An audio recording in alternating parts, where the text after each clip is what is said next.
with you. Great. There we go.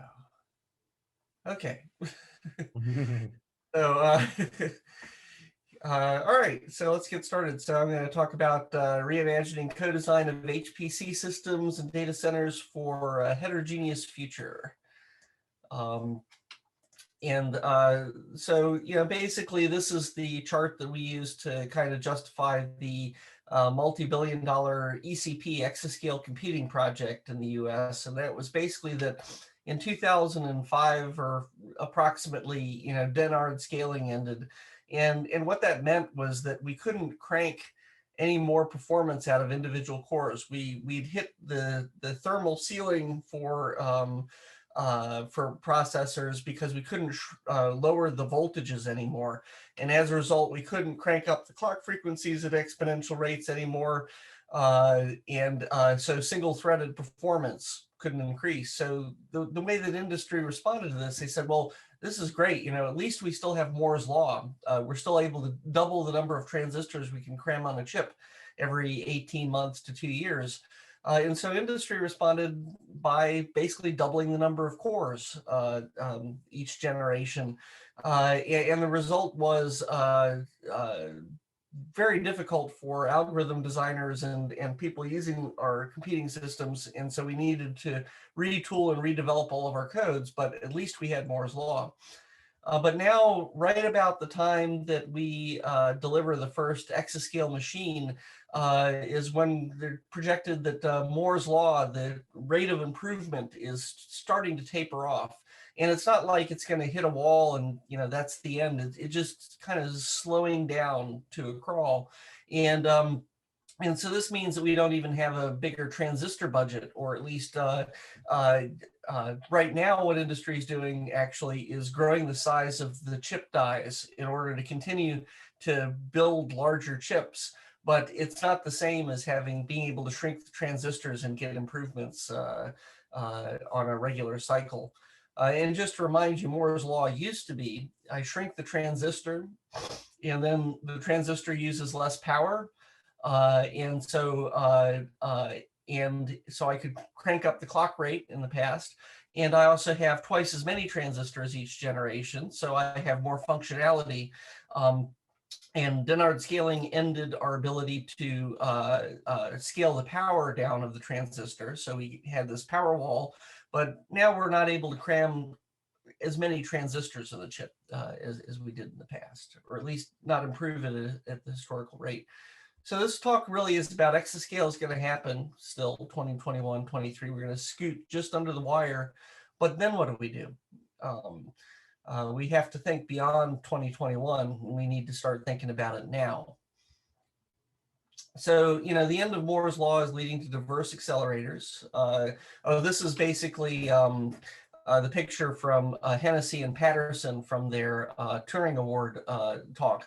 And so we are seeing the tapering of Moore's law is visible now in terms of a tapering of delivered performance using benchmark suites. So we are seeing the effects.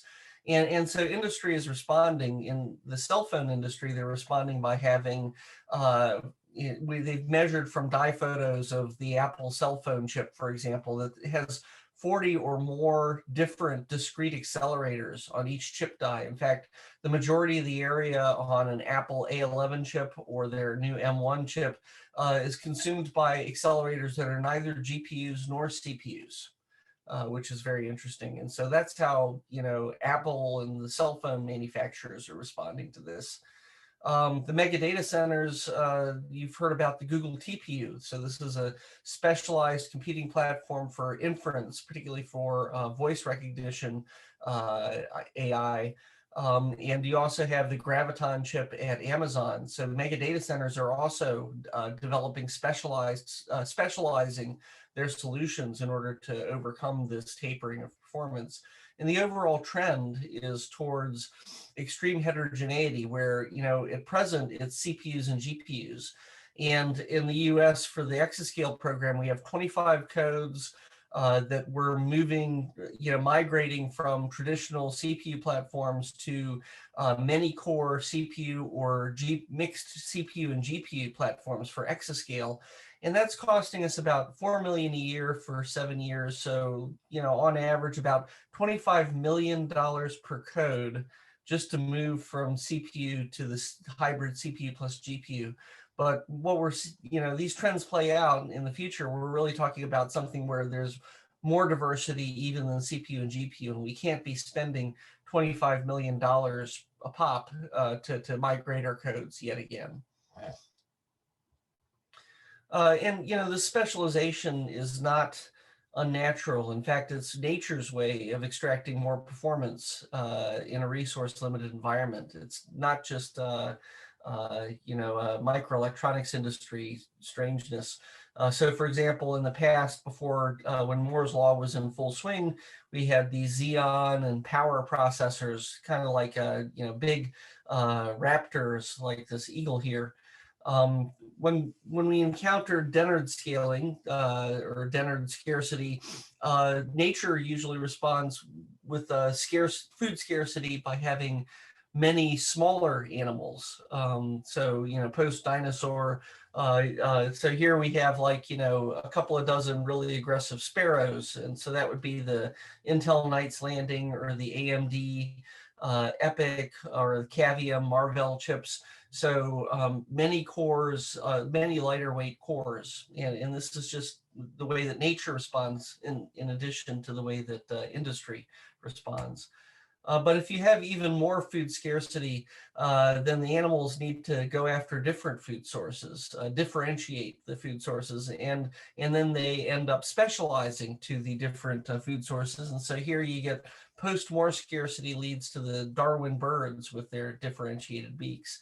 And this is what Apple, Google, Amazon, and companies like Sambonova are doing. This is a colleague of mine, Neil Thompson. He is at MIT CSAIL, but also the MIT Sloan School, because he's the only person I know who has a dual PhDs in computer architecture and economics. So he's been looking at the economics of Moore's law, and so on the right-hand side here, you can see that the traditional Moore's law was that you scaled down, shrunk the transistor, you got better performance and cost, which would lead to market growth, which would lead to investment, and then that would lead to reinvestment in the fabs and get more transistor scaling. So that's been our transistor-focused Moore's law that we've had for 50 years, which is pretty amazing to think about it, an exponential that goes on for 50 years. So that's the way, the economic model that has sustained us for that 50 years. But as we move forward, we can no longer rely on the transistor, which is at the bottom of the stack, to be the economic driver for continued performance improvement. So just because the transistor-focused Moore's law is ending doesn't mean that Moore's law as an economic theory has to end. Moore's law can continue, but it's going to be system focused, where we have technology, device, and circuit innovations and system integration. So system level view increases our functionality, lowers cost, which leads to market growth, which leads to more investment and around and around. So this is the direction that things are going in terms of the economic model for the future that can continue Moore's law-like growth. But in order to do systems focus, with a transistor focus, we would just, computer architects would focus on making deeper pipelines, wouldn't have to understand the applications that are actually running in the system. But with a systems focus, it's going to require a concerted effort of software, algorithms, and hardware architecture all working together in order to design the next generation of machines and the algorithms and software that work on top of them. So anyways, you should read papers at neilT.com to see his economic modeling of this. So, this has been working great for the AI-focused data center industry, but the question for us is, how do you do this for science? Nobody else is going to do it for us. If you take a Google TPU and then try to run CFD on it, it's not going to work out very well, probably. We need to rethink how we can design, work together with our industry partners to design systems that are more effective for science. And so we've been looking at pilot projects in materials, electron microscopy, genomics, and CFD, and looking at how one would go about designing more tailored machines for these workloads. And in thinking in terms of heterogeneous integration to do it. And one thing that's become clear is that this can't be successful. This kind of architecture specialization cannot be successful without close collaboration with applied mathematics, because you can't really specialize effectively without a deep understanding of the algorithmic target of those specializations. And furthermore, you need to know the degrees of freedom for reformulating the mathematics to match hardware strengths. And the whole co-design process really is showing the algorithm designers what the strengths and weaknesses are of the hardware, and where you can change the hardware and where you can't, because it's not intuitively obvious. And vice versa, the algorithm designers know that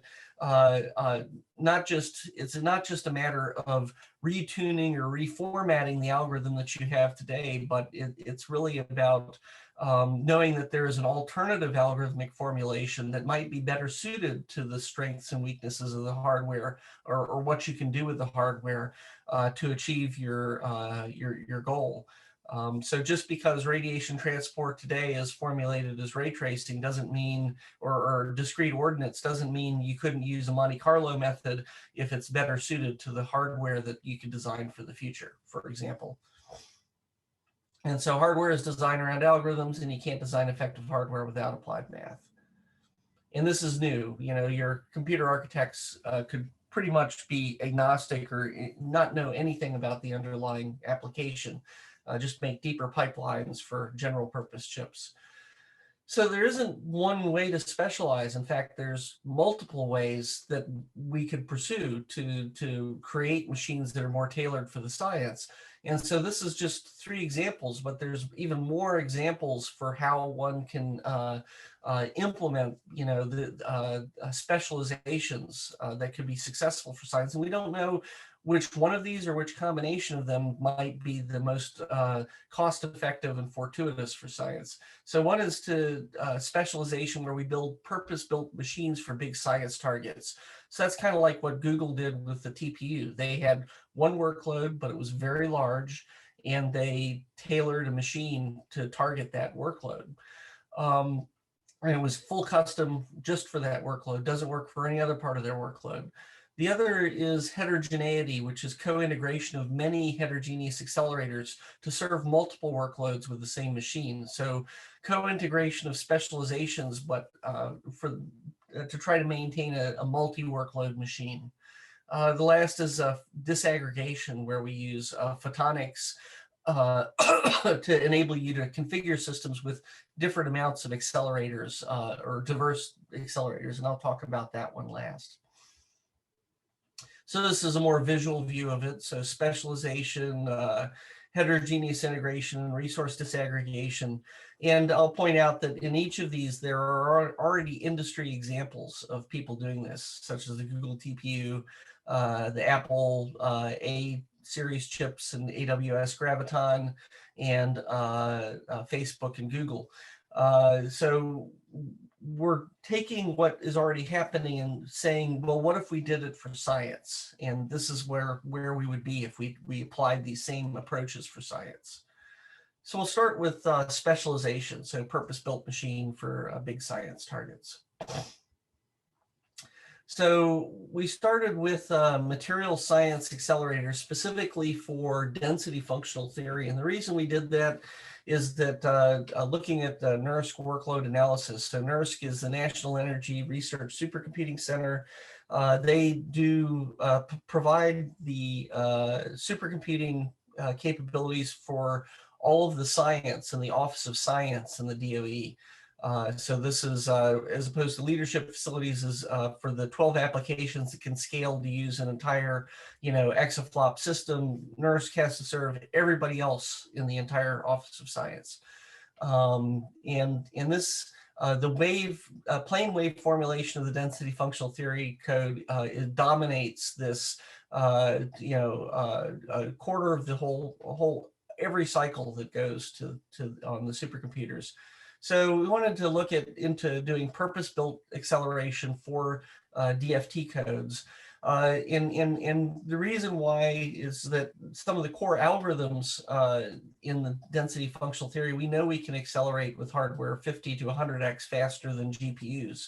And we verified this just using the spiral hardware generator. The second is that, so it's a large fraction of the workload, it's a mature code base and algorithm, so it's not a moving target. It's been fairly stable for many years. And we also had a formulation that minimizes off-chip communication, which means that we can, if we're successful, we won't be hampered by the internode communication costs. So this is the basic formulation for the plane wave density functional theory. You can see it's got this main event loop here in the middle where it iterates to the solution, and that's composed of 3D parallel FFTs. So hundreds of very small, so 128 cube 3D parallel FFTs that need to be done, followed by tall, skinny QR factorization for the orthogonalization steps. That's an order n cubed, very compute bound part. And it just iterates over and over and over again on that. So on the left here, we have our LS3DF, our clever communication avoiding formulation of density functional theory code. So it minimizes off-chip communication. We target the compute intensive kernel for the hardware specialization. And so you can still have a regular processor to do all the bookkeeping outside of this main event loop, but we're looking at a custom compute engine that targets the interior of that. And the other thing that we were looking at too was basically trying to choose the patch size for this LS3DF algorithm so that the majority of the problem could fit entirely within on-chip SRAM as well to get an additional performance benefit.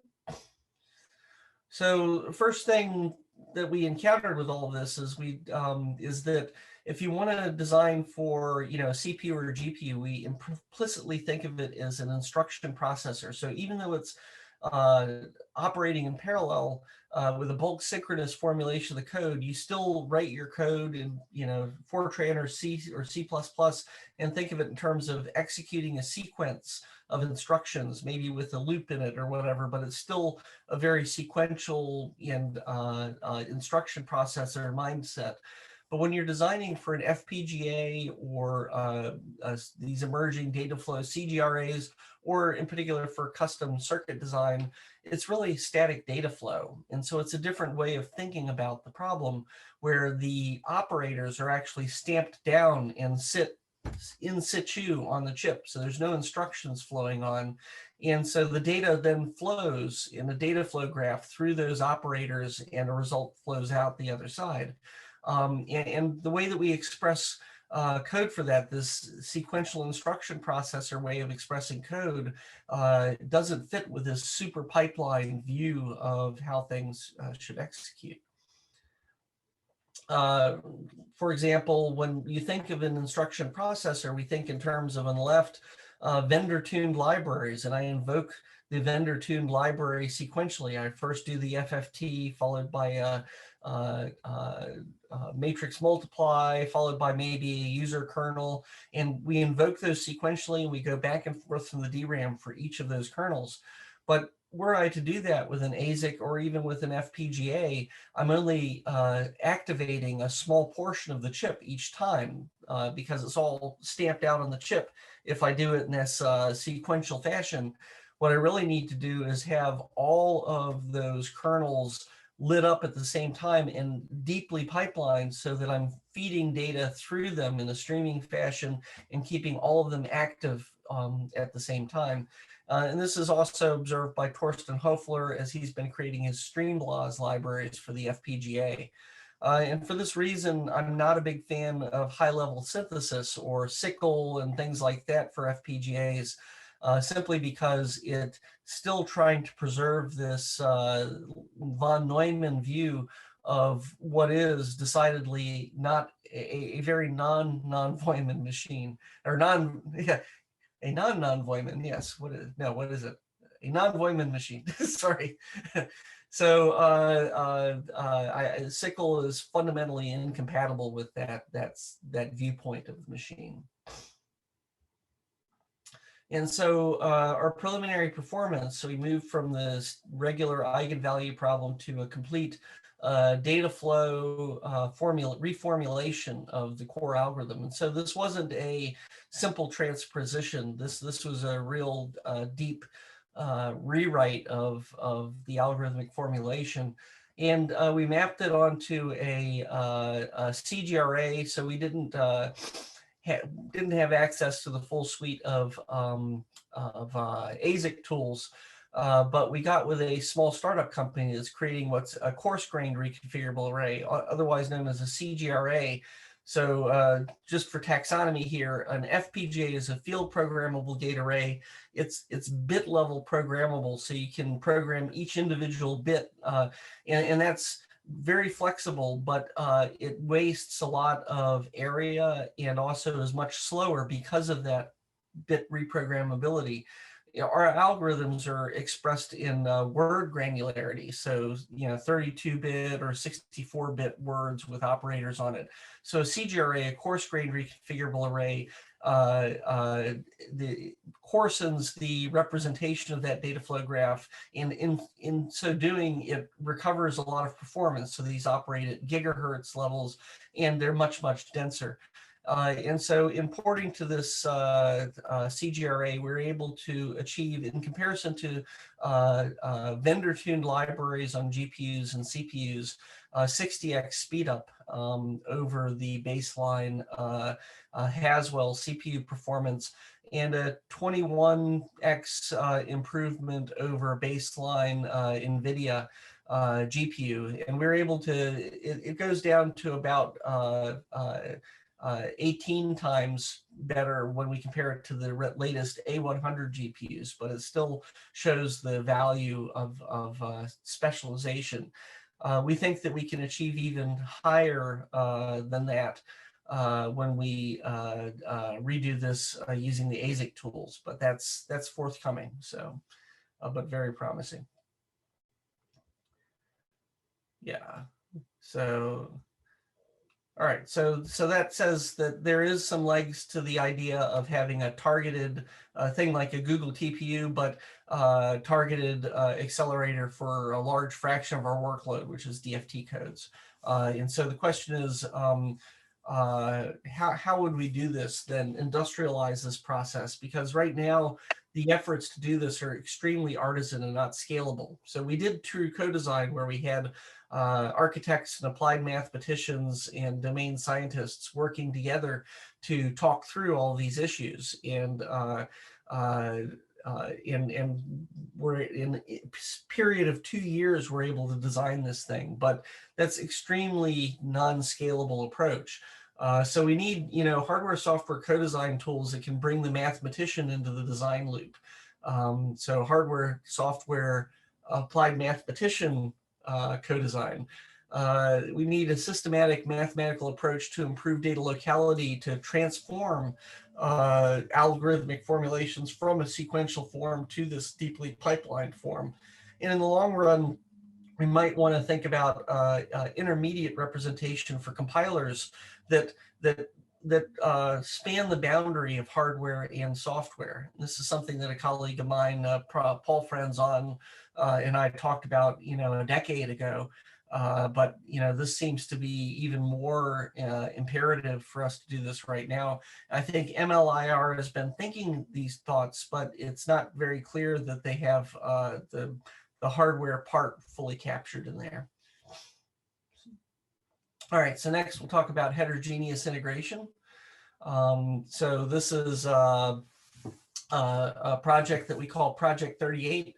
You can go, if you just Google for NITRD, NITRD, and P38, you'll find our our preliminary project report on Project 38. This is a joint project with the DOE and the Office of Science and the DOE and the NNSA. And the near-term goal is to quantify the performance of value and potential costs of some specific architectural concepts that came from the government, which is us, the scientists, and show their benefit to a set of applications of interest of both of our agencies. And the notion is that if the three agencies are able to work together, we could jointly explore those innovations and maybe even have our own shared purpose-built architecture that serves both all three of these agencies with a common platform. And we have two different approaches: aggressive vendor, which is trying to inject these ideas into mainstream vendor roadmaps. And the other one is innovative USG, which is really that the government does the reference design, but then the vendors can compete to offer something that meets the design spec for the reference design, and that can be purchased by the government. And this is kind of like the Open Compute project. Facebook and Google and Microsoft data centers have created a design spec, and then Open Compute is the vehicle where they have that open design spec is competed for and bid on by the suppliers for their data centers.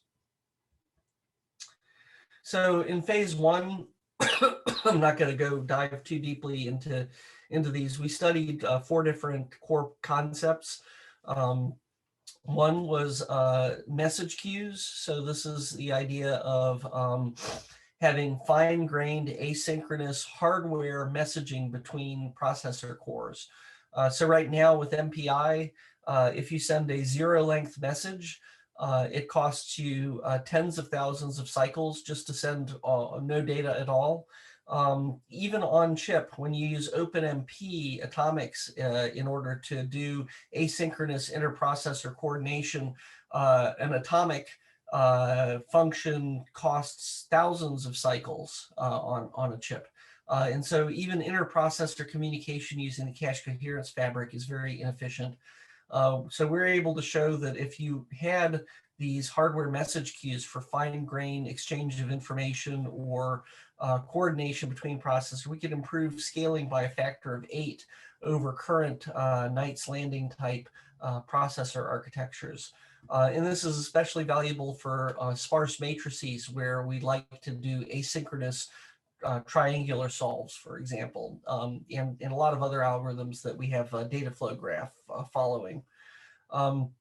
The next is recoding engine, which enables us to really compress sparse matrices in a way that would not be practical in a regular CPU or GPU, and also have very effective finite state machines for things like genomics mapping, where the sequence mapping, where the characters in DNA are only 2 bits each.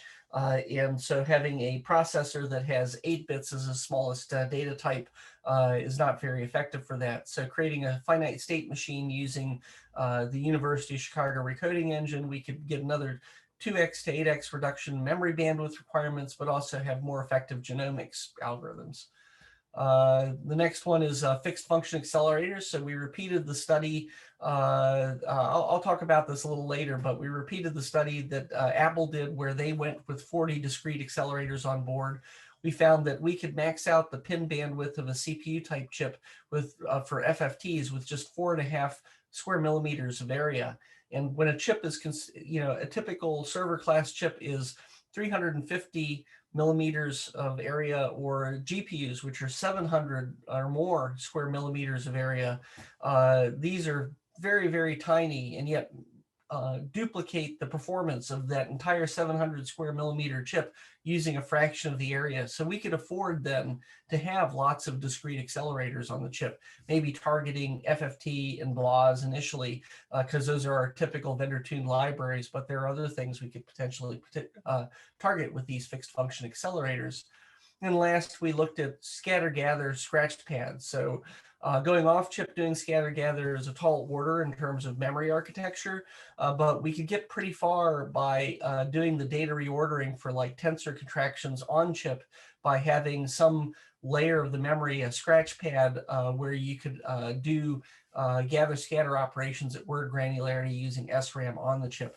And so that could result in a 55% to 700% reduction in off-chip data movement, which is pretty valuable. So yeah, so this was our fixed function design study. So the smartphone, the problem, this is the out-of-core accelerators. Over here on the bottom is the CPUs and the GPUs. But if you look here in the bottom, you can see that this is the functional description of what those accelerators do. And they do things like image analysis, echo cancellation, lots of good stuff for your cell phone, but not very useful for science. So if I wanted to use this area for science accelerators, I'd target commonly used scientific primitives and libraries like BLAS and FFT. So our design study, as I described earlier, we looked at FFTs, consumed a tiny amount of area. For BLAS levels 1, 2, 3, also a fairly tiny amount of area, leaving plenty of room for us to really apply this approach to other things in the scientific toolkit that are commonly packaged as vendor-tuned libraries. Now, again, the challenge here is that it breaks, though. If you do that, if you want to use it effectively, it kind of breaks our paradigm for that we use to write scientific codes. This is a guy, Steve McConnell, in 1998 said, the subroutine call is arguably the single greatest invention in computer science.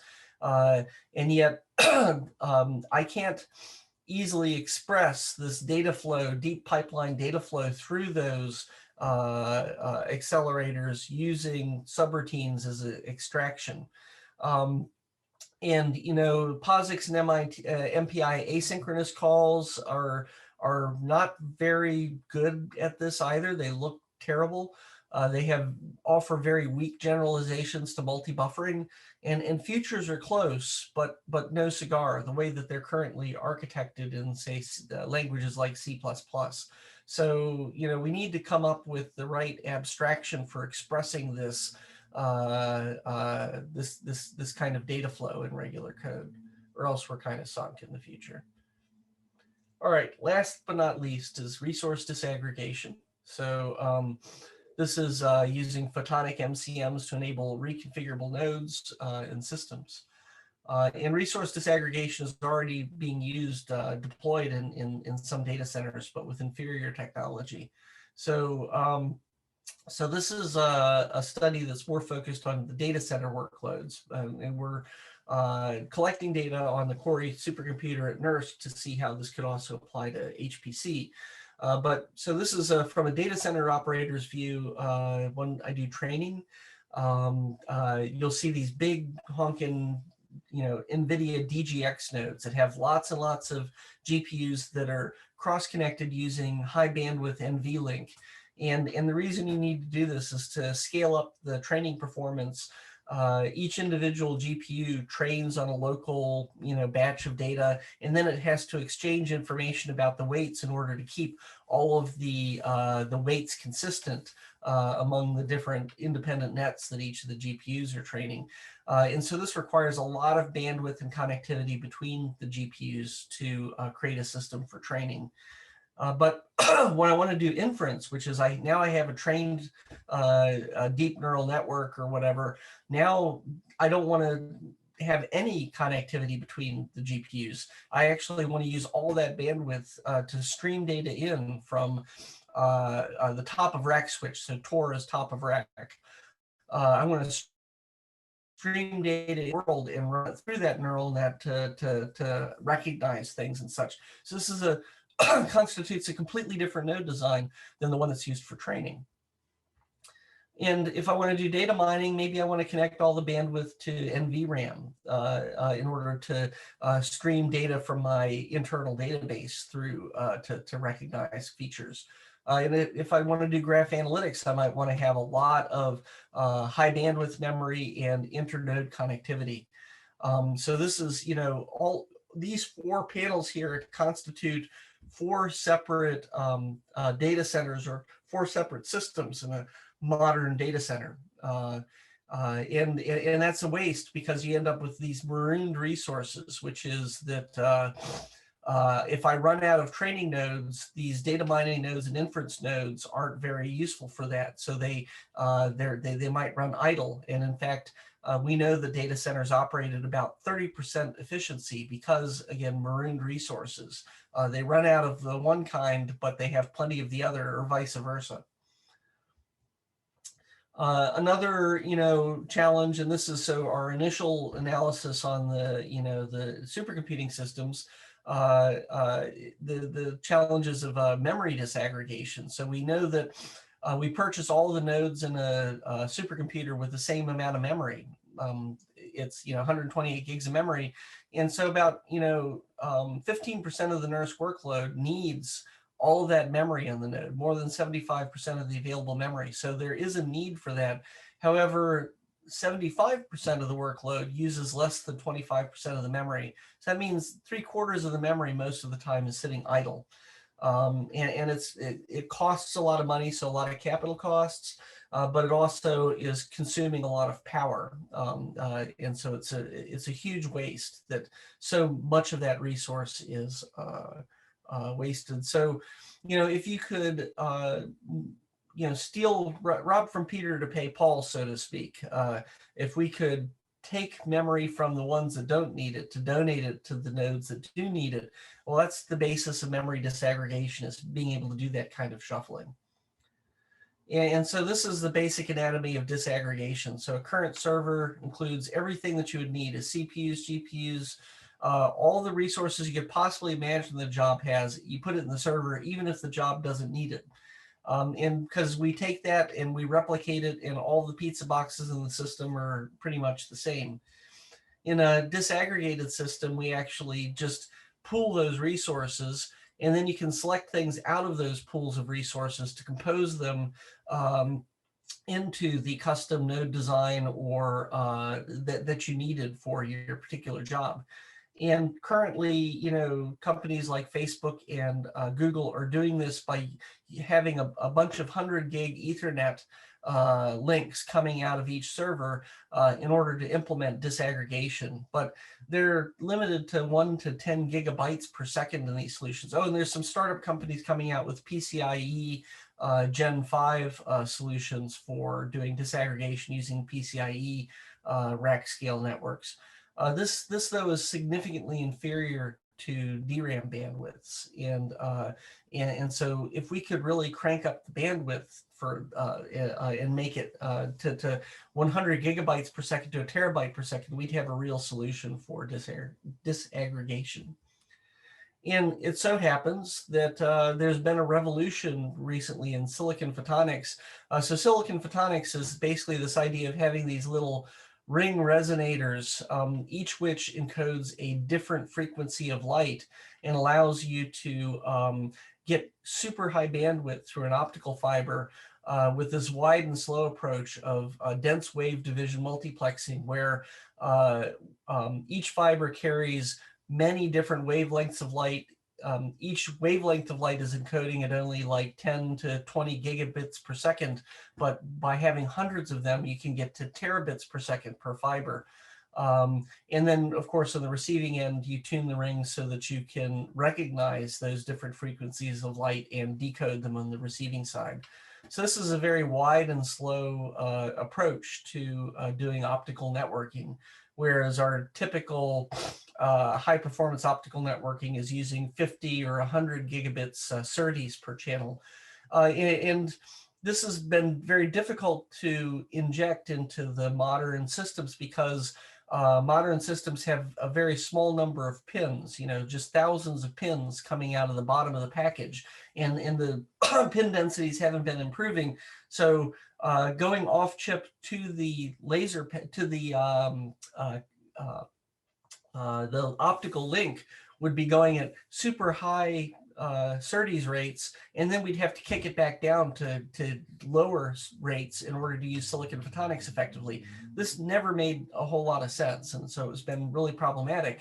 So the revolution that's been happening recently is that we've gotten over this in-package memory boundary where in order to crank up memory bandwidth, we've found it fortuitous to co-package these stacked memory dies with GPUs inside of the package. And the way this works isn't that we're cranking up the SerDes bandwidth, which is very difficult to do.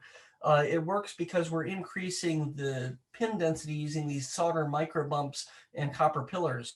So the actual data rates for each of these pins is still 10 gigabits per second, so very slow rate, but you have so many pins, that's where high bandwidth memory in co-packaging gets its bandwidth density. So now we have a technology that's super aligned with silicon photonics in terms of it's a wide and slow approach.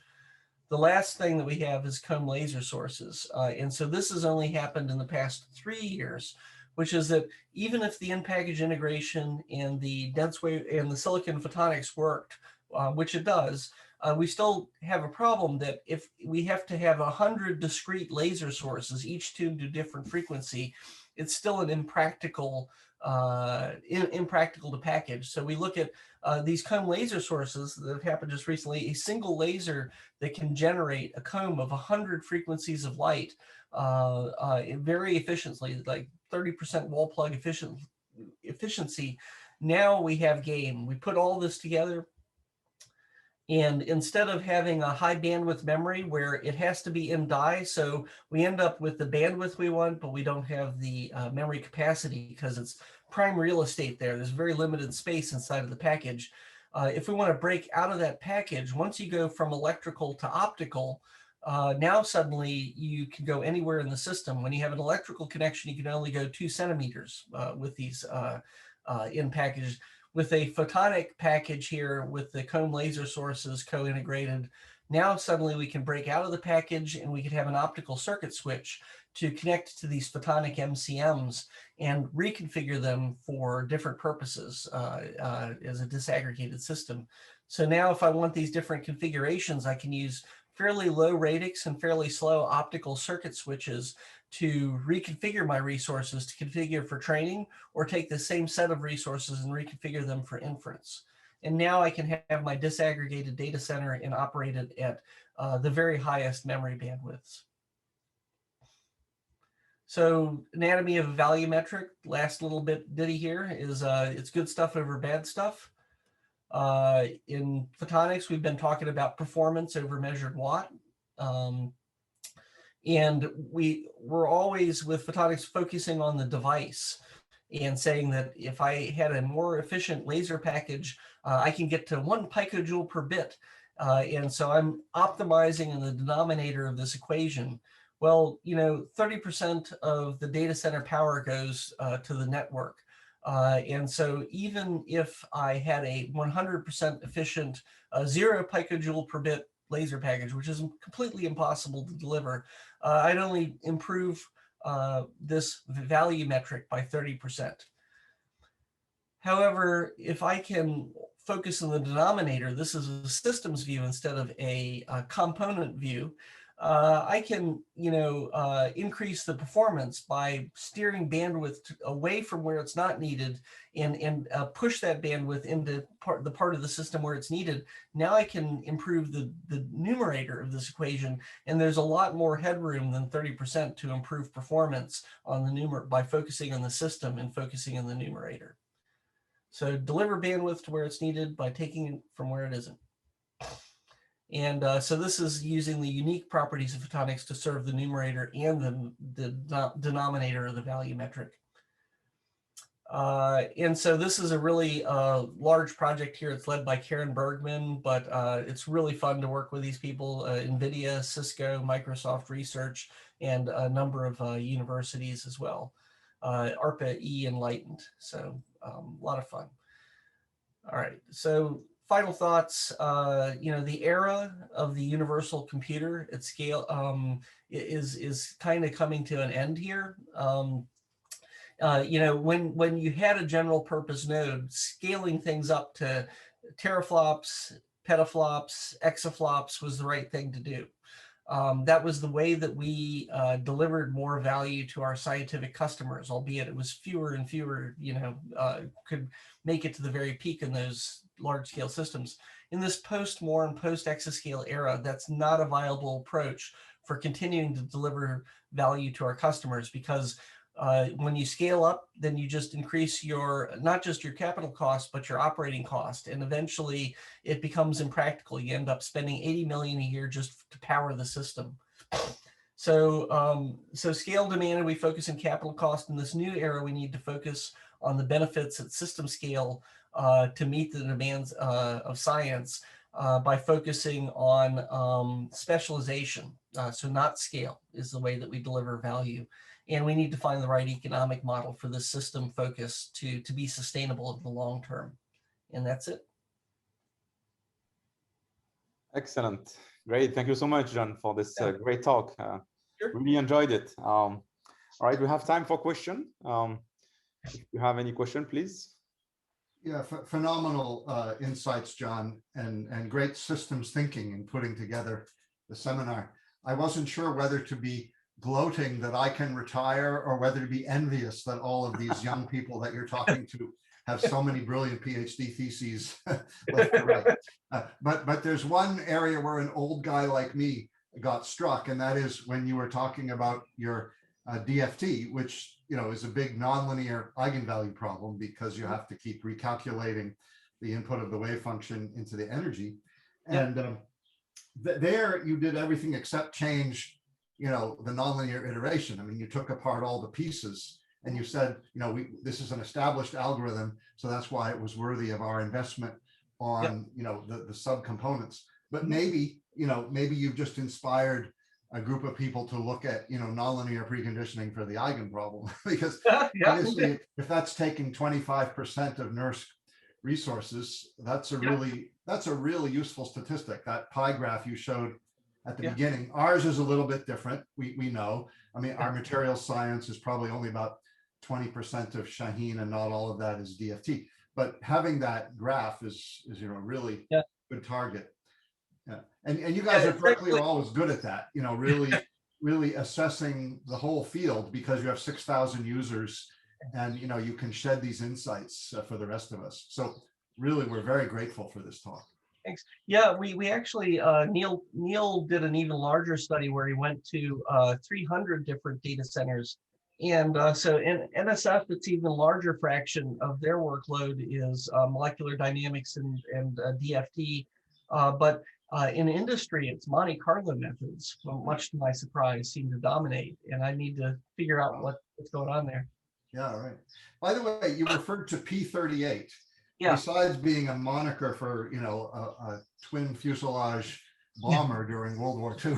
Right. I mean, is this, does that mean there are several dozen projects and each one has that number? And what do some of the other ones look like?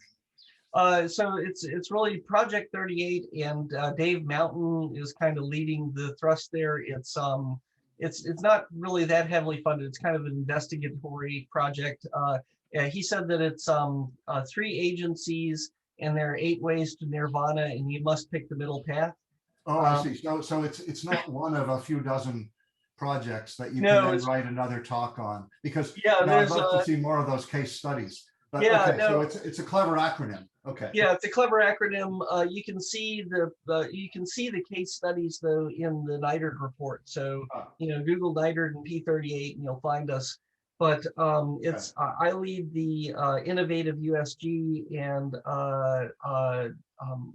there's a project out of Sandia that's leading the aggressive vendor together with Micron. And we recently, they just kickstarted one at PNNL that's trying a third direction that's focused on hypersparse graphs. Right, we have a question from Samah. Yeah, hi John. Hi. Thank you for this nice presentation. I have one question, maybe I misunderstood it, about the different configuration that we have for different application. for training, inference, and data mining. Usually, for example, the training and the inference is on one application. Yeah. So do you have something like reconfiguration during the runtime for the hardware that you have, or what's the case? No, it's more just the way that they configure data centers.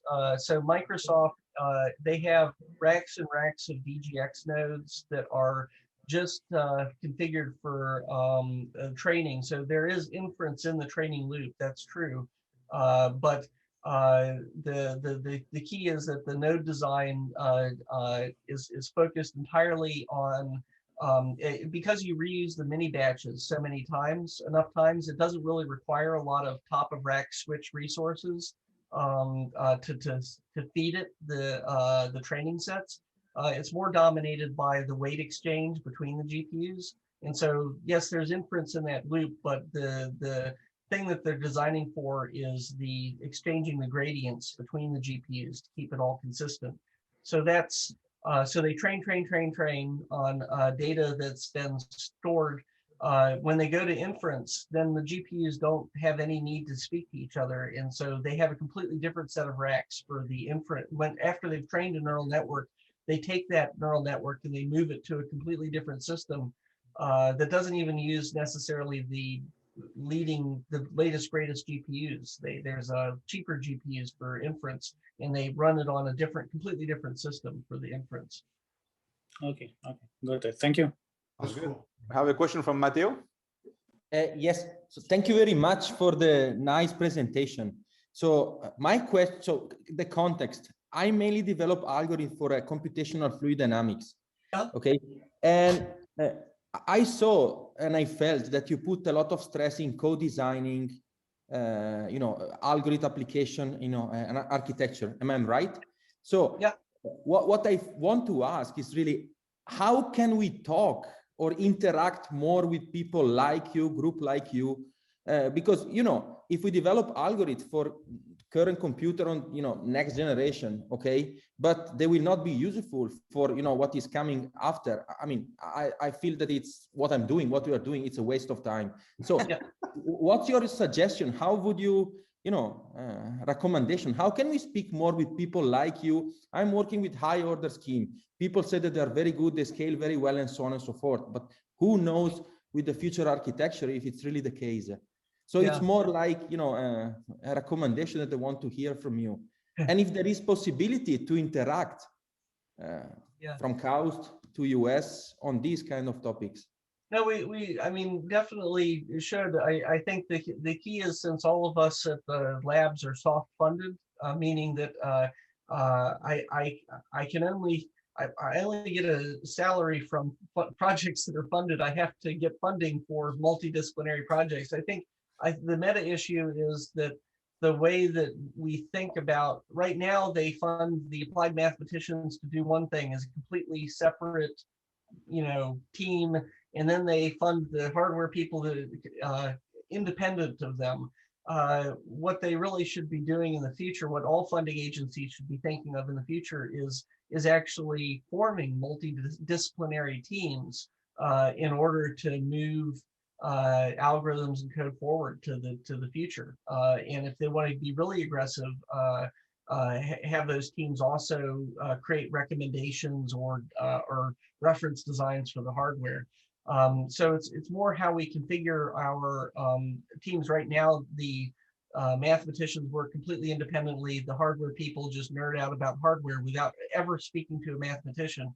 The future of development for systems that are effective for science requires funding of multidisciplinary teams to learn each other's lingo and to work together on the next generation of algorithms and the hardware it runs on.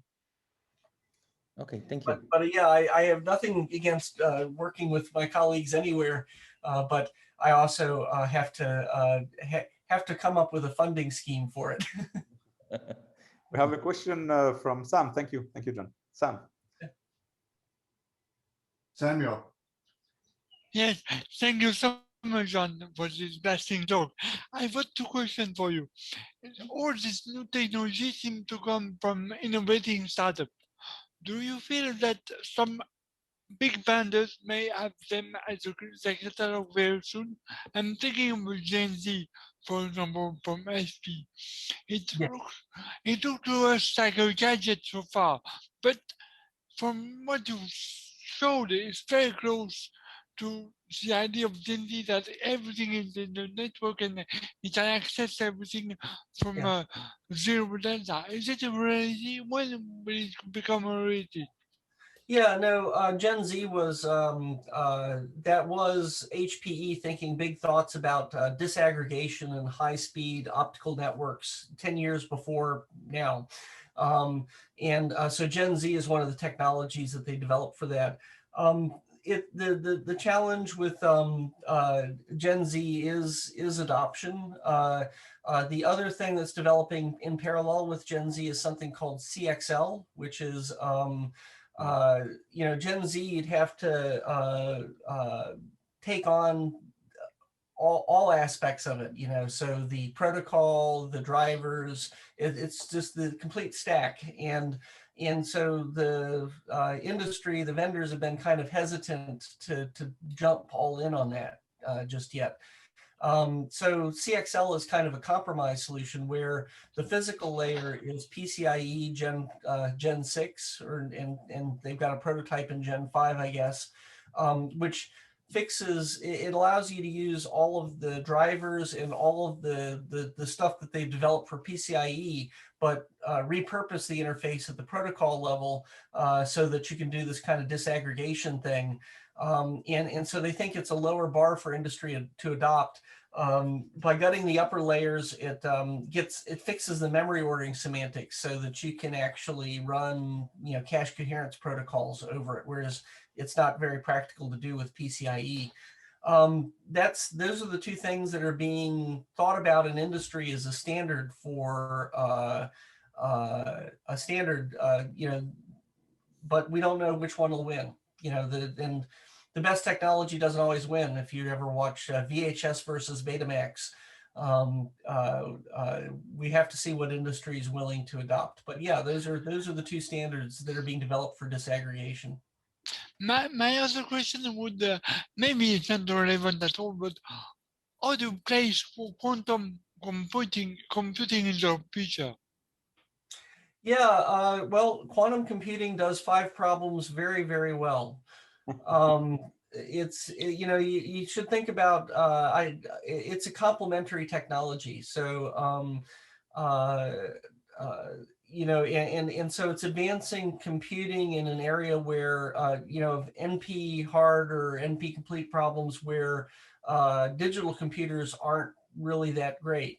And probably never will be that great for those kind of problems. Simulated atoms, cryptography, quantum computers the go-to for that, but it isn't a replacement technology for the things that digital computers do well. Which is to have lots of memory capacity for large problems and so on and so forth. I like to think of it, they also have neuromorphic computing. I like to think of it as I have a Microsoft Excel. I use it to balance my checkbook. If I use a quantum computer, it's going to be every possible superposition of a balanced checkbook. And if it's a neuromorphic, it'll say, well, it looks balanced. Thank you very much. Yeah. Thank you, Sam. We have one last question, John, from Savar. Okay. Yes, hi. So in your last slide, I can see that you're talking about value to our customers. I mean, the matrix has been always performance. And thanks God, in major procurement, we use performance of a suite of applications. Mm-hmm. But the industry is always and has been in the past toward, the measurement of the overall industry is through HPL generally. Yeah. So how do you see the future of measurement of these kind of performances or the values to the customers? Because in the future, if there is significant heterogeneity, every center has different targets and therefore different metrics. Yeah, right. So So I'll push back a little bit on that HPL as a metric. It is for maybe the top 10 machines. There's some kind of international competitions going on there, and sometimes HPL does take a disordinate takes a front seat in there. But for everybody who's below 10 and doesn't even intend to be in the top 10, they have users. And their users will destroy them if they deliver a machine that doesn't deliver good performance for their application. So every data center or HPC center I know uses an application suite selected from their workload to select machines.